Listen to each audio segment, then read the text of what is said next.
Can we go back to the first time when you knew you were going to portray Lois Lane? Who around you was most excited about the fact that you were going to play someone that everybody knows so well? My husband. I mean, I was very excited, but if we're going just to the next person, then my husband was really excited because he's a graphic novel enthusiast.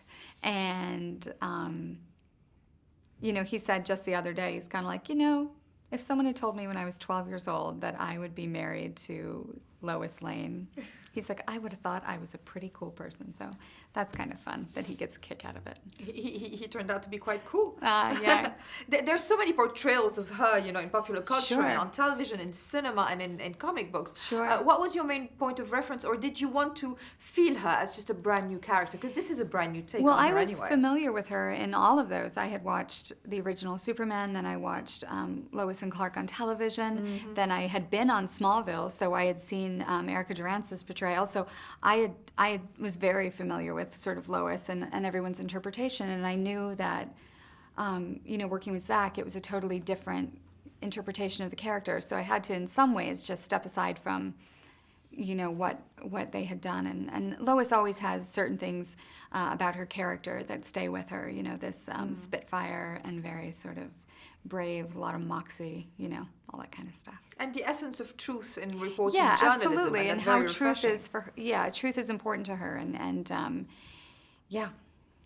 getting to the bottom of it. Of course. And in this one, we see all those iconic characters in quite, a different, even physical, but also moral state. Superman in this one is just Absolutely. very morally conflicted, and we've never seen that before, have Well, we? he is, and I think, he's in a moral conflict. It's very internal, and I don't think we always think of Superman as a terribly internal character. Batman seems to be the one that has more conflict, but in this one, he's definitely dealing with some issues of sort of self and sort of does the world need him, should he continue being Superman, and kind of, identity crisis. And those stories have started as being quite, iconic in American pop culture, but they resonate so well internationally. Sure. Have you been able to gauge what, viewers all over the world, kind of love about these stories?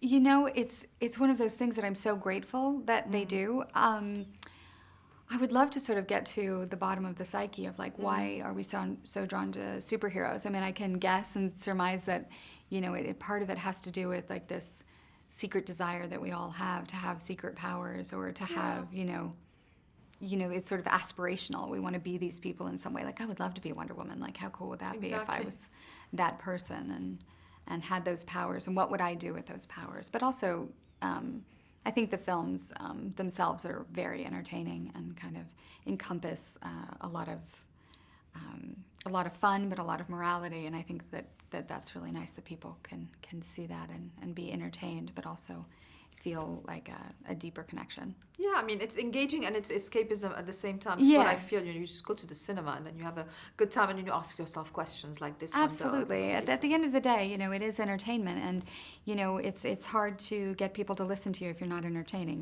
Then it's just droning on. Then you're me. No, I'm kidding. Droning on. Yeah. Well, she's accompanying you in the next one. So tell us a little bit about how you prepare for the next step. Again, I look to Zach, because I only know of Lois what I know of her, and in moving forward, as in this one, like Lois is kind of transitioning and maturing and changing, sort of her intent of, her reasons for getting to the truth change, but truth is still important to her.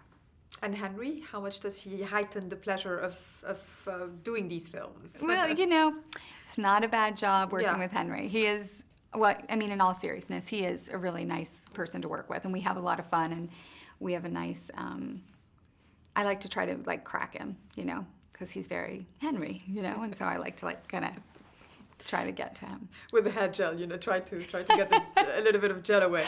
I know, he's so cute. He's cute. He is. Aside from just being cute, he's cute. Yeah, absolutely. So I always try to make him laugh or get him to smile and, that kind of stuff. Tackle him. I tried to tackle him on the set. He thought I was crazy.